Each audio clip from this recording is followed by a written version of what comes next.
ఇప్పుడు సపోజ్ నాకు ఈ ఛాన్స్ వస్తే నేను ఆల్రెడీ కంప్లైంట్ కూడా ఇద్దాం అనుకున్నాను. నా ఇంట్లో 2 ఆడపిల్లలు ఉన్నారు, అలాగే ఒక్కొక్క ఇంట్లో 3 ఆడపిల్లలు ఉన్నారు, అబ్బాయిలు ఉన్నారు.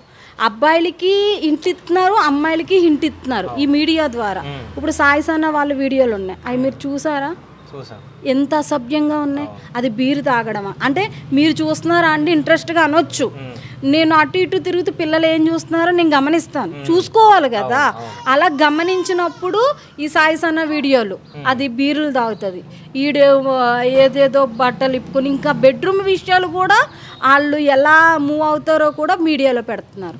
అప్పుడు మనకేమనిపిస్తుంది, ఇప్పుడు మీరు మంచి షర్ట్ ఒకటి కొన్నారు అమ్మాయి అన్నట్టు, అలాగే అదే షర్టు ఎక్కడ కొన్నావు నేను కూడా కొనుక్కుంటాను అని ఆలోచన వస్తుంది. అప్పుడు వాళ్ళు ఎంజాయ్ చేస్తున్నారు కదా, అదే ఎంజాయ్ మనం కూడా చేయొచ్చు కదా అని బరి తెగించేస్తున్నారు. ఈ వీడియోలు వీళ్ళకి ఏంటంటే ధైర్యాన్ని ఇచ్చేస్తున్నాయి.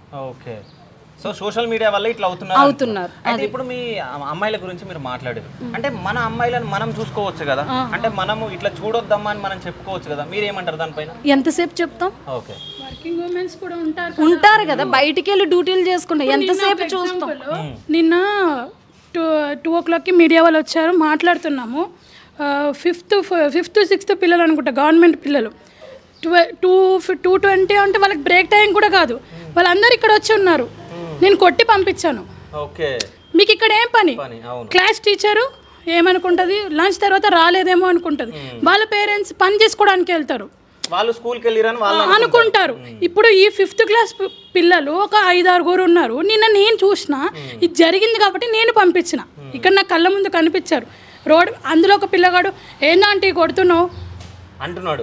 అయితే ఇంకో విషయం ఏం చెప్పాలంటే, నిజం చెప్పాలంటే ఇప్పుడున్న జనరేషన్ పిల్లలకి ఏమైనా చెప్పాలంటే వాళ్ళు మనం తిడుతున్నారు. తిట్టడం వల్ల మనం ఏం చెప్పలేకపోతున్నాం నిజం చెప్పాలంటే. ఇప్పుడు ఏమైతుందంటే, ఇప్పుడు నీ ఏజ్లో, నీ చిన్నప్పుడు, నా చిన్నప్పుడు ఇలాంటి ఘోరాలు ఎప్పుడైనా చూసావు? ఇలాంటి ఘోరాలు ఎప్పుడైనా విన్నావా? సపోజ్ తల్లిని కాదు పక్కనోడిని కూడా కొట్టినా మన రెస్పాన్స్ అవి ఏదో ఒక పంచాయతీ, ఒక పెద్దలు 10 మంది పెద్దలు కూడా చెప్పడం ఇలాంటివి జరిగేవి. ఇప్పుడు ఏంటంటే మీడియా, ఈ మన ఇన్స్టాగ్రామర్ ఇవన్నీ వచ్చేసి వాడు అలా చేస్తున్నాడు. ఏముంది, ఇప్పుడు ఒక వీడియో పెడుతున్నాడు, ఏదో యాక్సిడెంట్ అయితే ఏదైతే దెబ్బలు అంతే మళ్ళీ కంటిన్యూ చేస్తున్నాడు. అలా మనం కూడా ఎంజాయ్ చెయ్యొచ్చు, మనం కూడా వాళ్ళ ఉండొచ్చు. వాడిని ఎవరు ఏమనట్లేదు కదా, మనల్ని ఎందుకు అంటారు? ఇప్పుడు సాయి సన్న వాళ్ళు వీళ్ళు ఉన్నారు, వాళ్ళ అమ్మ నాన్న ఏమన్నా బెదిరిస్తున్నారా ఏంటి? ఆ వీడియోలు ఏంటి? వస్తారు కదా, అలాంటి వల్ల ఇలాంటి వాళ్ళు చూసి చేస్తున్నారని. లేకపోతే మైండ్ సెట్ ఇప్పుడు పాఠం లాగా అయిపోయింది. స్కూల్లో పాఠాలు వింటున్నారు, అది ఎగ్జామ్స్ పెడుతున్నారు, రాస్తున్నారు, సక్సెస్ అవుతున్నారు. అలాగే ఈ వీడియోలు కూడా చూస్తున్నారు, ఇది మైండ్కి ఎక్కేస్తుంది. మైండ్కి ఎక్కి మనకేంటి, ఏది చేస్తే ఏంటి, దాని వయసు ఎంత, దానికి గింత కూడా పశ్చాత్తాపం లేదు. నేను 11 కానించి స్టార్టింగ్ అండి. ఎన్ని కార్లు వచ్చినాయి, ఎంత మంది పోలీసులు వచ్చారు, ఎంత మంది వచ్చారు, 2 అంబులెన్స్లు వచ్చినాయి. కానీ ఆ చిన్న పిల్ల ఏడుతుంది, కానీ దాని అంపడైతే కన్నీటి బొట్టు రాళ్ళ. చిన్న పాప ఫుల్ ఏడుస్తుంది, ఆ పిల్లని చెప్తుంది. ఇప్పుడు ఉంటే మా అమ్మని కాపాడుకునే దాన్ని, నన్ను కూడా కంట్రోల్ చేసేసింది. బయటకు ఇక్కడే కూర్చో, నువ్వు బయట. ఒకవేళ సపోజ్ ఈ అమ్మాయి కూడా ఎదురు తిరిగితే దీన్ని కూడా చంపేసానుగా. పిల్లని కూడా మెయిన్ ఏంటంటే అందరి గురించి ఆలోచిస్తున్నా. ఈ బుడ్డది కూడా ఎదురు తిరిగితే దీన్ని కూడా చంపేసును. మీకు అర్థమైందా? ఆమె ఏంటంటే, అమ్మాయి ఏంటంటే ఇంకా మా అమ్మకి దెబ్బలు తేలి ఆమె అంటుంది కదా, నాకు షేక్ వచ్చేసింది అది ఇది. ఆ షేకులో ఈ అమ్మాయి బయట ఉండిపోయింది, ఎక్కడ కూర్చోమంది అక్కడే ఉండిపోయింది. ఒకవేళ ఈ అమ్మాయి కూడా ఎదురు తిరుగుంటే ఈరోజు 2 బాడీలు అవును. ఒక మనిషి ప్రాణం తీయాలంటే అసలు భయం వేస్తుంది. ఈ చిన్న అమ్మాయి వాడిని చూస్తే వాడు వేస్ట్ గాని లాగా ఉన్నాడు, చిన్నగా ఉన్నాడు, వాడిని కూడా అసలు ఎట్లా చంపాలనిపించిందో నాకు అర్థం కావట్లేదు. మనము ఇది ఒక్కటి కాదు కదమ్మా, ఈ ఒక్క ఘోరమే చూసామా, చాలా చూస్తున్నాం, అది కామన్ అయిపోయింది. అంటే మీరు ఏం చేస్తున్నారంటే, ఇప్పుడు ఈ అమ్మాయిని ఇప్పుడు ఇంతవరకు చూపిస్తున్నారు, ఇలా జరిగింది, ఇలా చేశారు అని స్టేషన్ దాకా లోపల ఈమెకి ఏమి శిక్ష పడింది ఏమన్నా చూపిస్తే ప్రతి ఒక్కరికి భయం వస్తుంది. ఈమెకి ఏమి శిక్ష పడింది, ఇలాంటి వాళ్ళని శిక్షించాలా. శిక్షింతే ఆ బాధ, ఆ నొప్పి, ఆ పెయిన్ తెలిస్తే అమ్మో ఇట్లా చేస్తారా అనేది ఎవరో ఒక సార్ ఉంటాడు, ఎన్కౌంటర్ చేస్తారు చూసారా, అలాగా ఆయన రావాలి, అలా చెయ్యాలి, ఒకళ్ళిద్దరిని చెయ్యాలి. ఇప్పుడు ఫస్ట్ ఒక అమ్మాయిని 6 నెలలు 6 సంవత్సరాల పాపని చేస్తే వాళ్ళు 4-5 ఎన్కౌంటర్ చేశారు, గుర్తుందా? తర్వాత కూడా కొన్నేళ్లకి ఇంకో పాపను కూడా అలా చేస్తే పోలీసులు అరెస్ట్ చేశారు కానీ వాడు ఏం చేశాడు, ట్రైన్ కింద పడి చచ్చిపోయాడు. వాడంతటి వాడే చచ్చిపోయాడు. ఎందుకు? నన్ను ఎలాగా వాళ్ళకిలాగా ఎన్కౌంటర్ చేస్తారు, అందుకని నేనే చచ్చిపోతే బెటర్ అని చచ్చిపోయాడు. అలాగే దీన్ని కూడా ఏమన్నా శిక్షించారనుకో, అది ప్రజలకి చూపించారనుకో, అమ్మో నేను ఇలా మా అమ్మని చంపినందుకు నన్ను ఇంతలా శిక్షించారు, వేరే వాళ్ళకి భయం వస్తుంది. సజ్జనార్ సార్ని మార్చడానికి కారణం ఏంటి? మన చట్టం. ఎందుకు సమాజంలో ఇప్పుడు అది తప్పు మనందరికీ తెలుసు, పెద్ద పెద్ద పదవులలో ఉన్న వాళ్ళకు కూడా తెలుసు. అంటే నేను ఇప్పుడు ఎవరిని ఇక్కడ ఇచ్చేయట్లేదు, మనం అందరం మానవ జన్మ పుట్టినందుకు సిగ్గుపడాల్సిన విషయం. చిన్నపిల్ల, చాలా చిన్నపిల్ల ఇట్లా చేసిందంటే దానికి కారణం ఇప్పుడు సోషల్, మీరు అన్నారు ఇందాక అక్కని, మరి పేరెంట్స్ చూసుకోవాలి కదా అని చెప్పేసి. నేనేమంటున్నాను, మట్టి పనికి వెళ్ళే పేరెంట్స్ కూడా ఉన్నారు ఇవాళ. వాళ్ళ పిల్లల్ని అయితే చదివిస్తారు కదా గవర్నమెంట్ స్కూల్లోనే, ఇక్కడ వాళ్ళని ఎలా చూసుకుంటామండి? చూసుకోలేం కదా, చెప్పండి. ఇప్పుడు మన ఇంట్లో ఒక పిల్ల ఉంది, ఆ ఒక పిల్లని పట్టుకొని మనకు అదే పని ఉంది, తనే ప్రపంచం చూసుకుంటున్నాం. ఇప్పుడు బయట పిల్లలు ఉన్నారు, వాళ్ళ పేరెంట్స్ బయటకు వెళ్తే కానీ వాళ్ళ పూట గడవదు, అలాంటి పేరెంట్స్ చూడలేరు కదా. ఇప్పుడు కొంతమంది పేరెంట్స్ ఉంటారు, అరే నాకు జీపే చేయడం రాదురా, నువ్వు చేసి చూపి అని చెప్పి. ఇప్పుడు అట్లాంటి పేరెంట్స్ ఉన్నప్పుడు ఈ పిల్లోడు మంచిగా ఉంటే ఏం కాదు, పిల్లోడు కానీ పిల్ల కానీ. అదే వాడు తప్పుదారి పడితే, వాడి చేతిలో ఫోన్ ఉంది, వాడి చేతిలో మొత్తం అంతా ఉంది, మొబైల్ ఉంది అంటే అన్నీ ఉన్నట్టే. నేను అదే చెప్తున్నాను, వాడొద్దు వాడండి అని చెప్తున్నారమ్మా నన్ను అన్నారు, ఒక దాంట్లో కామెంట్ పెట్టినారు. నేనేమంటున్నాను, ఫోన్ వాడకపోతే ఇప్పుడు ఇన్స్టాగ్రామ్ వాడొద్దు అని నేను చెప్తాను, ఓకే ఫోన్లు ఇవ్వకండి పిల్లలకి. ఇప్పుడు ఎవరైతే పెట్టినారో వాళ్ళు ఫోన్లు ఇవ్వకండి. ఇవ్వకుండా ఉన్న పేరెంట్ నాకు ఒక్కరిని చూపియండి, నేనే ఉన్నా, అమ్మ నేను ఒక 5 నిమిషాలు ఫోన్ చూసిస్తా అంటే ఇవ్వాల్సిందే. నిజం చెప్పాలంటే ఇప్పుడున్న జనరేషన్ చిన్న పిల్లలు 1 year 2 years పిల్లలు కూడా సో ఫోన్ ఇస్తేనే వాళ్ళు అన్నం తింటారు, లేకుంటే లేదు, అట్లా అలవాటు అయిపోయింది ఇప్పుడున్న జనరేషన్. అట్లాంటి పిల్లలు కాదు, ఇప్పుడు కమ్మింగ్ బేబీస్ ఫోన్ ఇవ్వకుండా ట్రీట్ చేసే మదర్స్ కూడా ఉన్నారు. దానికి ఎగ్జాంపుల్ నేనే, మా ఇంట్లో ఉన్నారు, ఇప్పుడు మా బావ వాళ్ళ పిల్లలు వాళ్ళు ఉంటారు, ఫోన్ చూడొద్దు అంటే ఇంకా వాళ్ళు చూడరు. అట్లా నేర్పియండి ప్లీజ్, దయచేసి ఇవ్వకండి ఫోన్లు. నేను ఇవ్వమని చెప్పట్లేదు. ఇప్పుడు వాట్సాప్ గ్రూప్ ఉంటుంది, స్కూల్ నుంచి మెసేజ్ వస్తుంది, మనం చూస్తాము, చూడ మా అమ్మ ఫోన్ ఇవ్వ అంటే ఇస్తాం కదా. నేను అదే చెప్తున్నాను, ఫోన్ ఇవ్వడం తప్పు కాదు, ఫోన్ వాళ్ళు మనకి ఇచ్చినాక వాళ్ళు ఏం చేస్తున్నారో చూడడం అది మన బాధ్యత అని నేను అంటున్నాను. సో ఫోన్ ఇవ్వకుండా ఏ పేరెంట్స్ ఉండరండి, నా కామెంట్ పెట్టిన వాళ్ళు ఉండరు, ఇంకెవరు ఉండరు. ఫోన్ ఇవ్వకుండా ఏ పేరెంట్ ఉండడు, అది పెద్ద పోలీస్ ఆఫీసర్ కూతురైనా కొడుకైనా. ఇప్పుడు ఎవరి పనుల మీద వాళ్ళు వెళ్తున్నాము అంటే కంపల్సరీ ఫోన్ ఇస్తారు కదా, ఫోన్ ఇవ్వరు అనే దానికి ఆప్షన్ లేదు. ఇస్తాము, ఇవ్వండి, వాళ్ళకి అన్నీ తెలియాలి. ఇట్లాంటివి కూడా చూస్తున్నారు కదా, వాళ్ళు మంచి నేర్చుకునే వాళ్ళు ఉంటారు, చెడు. ఈ పాపకి మాత్రం కంపల్సరీ శిక్ష వెయ్యాలండి. ఆ పిల్లని అసలు ఒకసారి మీడియా ముందుకు తీసుకొచ్చి తను ఎందుకు చంపాలనుకుంది, తన ప్రాబ్లం ఏంటి, 10th క్లాస్కి లవ్ ఏంటండి, ఒక మాట.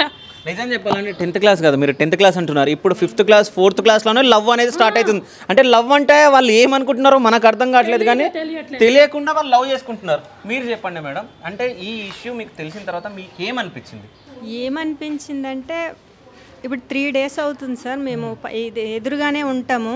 3 days నుంచి కంప్లీట్గా ఆ అమ్మాయి చేసింది మా గుండెల్లో ఈ రోజు వరకు. మేము ఎవరికి ఫోన్ చేసి చెప్పినా కూడా ఇట్లా కూడా జరుగుతుంది, ఆ పిల్లలు ఇలా కూడా ఉన్నారు. ఇప్పుడు మా ఇంట్లో పిల్లలు ఉన్నారు, అంటే ఆ భయం అన్నది మా మైండ్లో ఉండిపోయి మా పిల్లలు రేపు ఎలా తయారవుతారా అన్న భయం అయితే మాకు అస్సలు అవ్వట్లేదు సార్. ఇంకా మేము ఒక పూజ చేసుకుందామన్నా కూడా మాకు మనసు పడతలేదు 3 days నుంచి. అయ్యో ఇక్కడ ఏం జరుగుతుంది, ఎందుకు అమ్మాయి అట్లా చేసింది, అమ్మాయి తెలిసి చేసిందో తెలియక చేసిందో జరిగిపోయింది. కానీ మొత్తం ఏమైంది సార్, మొత్తం ఆమె లైఫ్ మొత్తం నీళ్ళు. అక్కడ తండ్రి లేడు, తల్లిని ఆమెనే చేసుకుంది. ఇంకా ఇప్పుడు ఆ అబ్బాయి వాళ్ళ మదర్ అంటుంది కదా, ఆమె చంపేయడం కరెక్ట్ అనేసి అంటుంది. అది ఎవరు చూపించారు, అది ఏ ఛానల్ వాళ్ళు చూపించారు? అట్లాంటివి మీరు ఎందుకు చూపించి హైలైట్ చేస్తారు? అంటే అవతల వ్యక్తి మాట్లాడలేకపోయింది, గట్టిగా అడగాల్సింది. అంటే ఒక తల్లి వై ఉండి ఒక తల్లి చంపడం ఏందని యూట్యూబ్లో పెట్టి అది నలుగురు చూస్తే వేరే మైండ్ సెట్ ఉండేటోడు.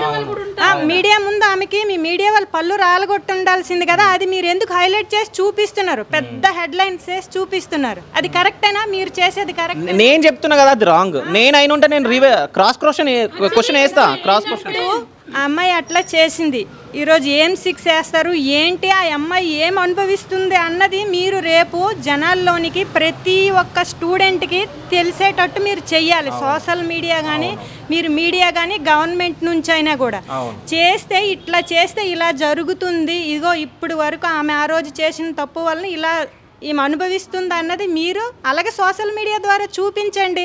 అడ్డమైన వీడియోలకి అన్నింటికి లైకులు చేస్తారు, వాళ్ళని హైలైట్ చేస్తారు, సెలబ్రిటీస్ని చేస్తారు, ఇట్లాంటివి తీసుకెళ్ళండి. ఇప్పుడు ఈ అమ్మాయికి ఏదో శిక్ష వేస్తారు, ఎక్కడో పడేస్తారు, అక్కడ ఉండిపోతుంది, ఆమెది అక్కడితో క్లోజ్ చేస్తున్నారు మీరు. అక్కడ ఏం అనుభవిస్తుంది, ఆమె ఏమి కష్టం పడుతుంది అనేసి అలాంటివి చూపించండి, రెగ్యులర్గా చూపించండి. అవి కూడా స్క్రోల్ అయితే ఉంటాయి కదా, అట్లా ఆ ప్రతి ఒక్క పిల్లకి ప్రతి ఒక్క పిల్లోడికి అవి వెళ్ళాలి, ఆ మైండ్కి వెళ్ళాలి. ఆ రోజు తప్పు చేసింది, మా పిల్లలు ఎట్లా ఏడుస్తున్నారు తెలుసా, ఎట్లా ఏంటి మమ్మీ, ఆ అక్క చిన్న అక్క మమ్మీని ఎందుకు చంపింది, ఏం మమ్మీ వాళ్ళ మమ్మీ బ్యాడ్ మమ్మీ అని అడుగుతున్నాడు మా బాబు, చిన్న 10 years మా బాబుకి. ఇప్పుడు వాడి మైండ్లోకి అది వెళ్ళింది, ఎప్పటికి ఉండిపోతుంది కదా. నైట్ మా పాప అస్సలు నిద్రపోతలేదు. ఇప్పుడు ప్రతి దానికి కూడా సోషల్ మీడియానే. ఇప్పుడు అట్లాంటివన్నీ మీరు కంట్రోల్ చేయాలంటే గవర్నమెంట్ చేతిలో ఉంటుంది, ఖచ్చితంగా ఉంటుంది. ఎందుకు పట్టించుకోరు? ఏదో వచ్చినప్పుడు ఇట్లా 4 మీడియా ఛానల్స్ వస్తాయి, ఇట్లా అయింది అంతే క్లోజ్ చేసేస్తున్నారు. ఆమెకి 6 ఏమేశారు, ఏం పడుతుంది అన్నది మాత్రం మీరు ఖచ్చితంగా చూపించాలి.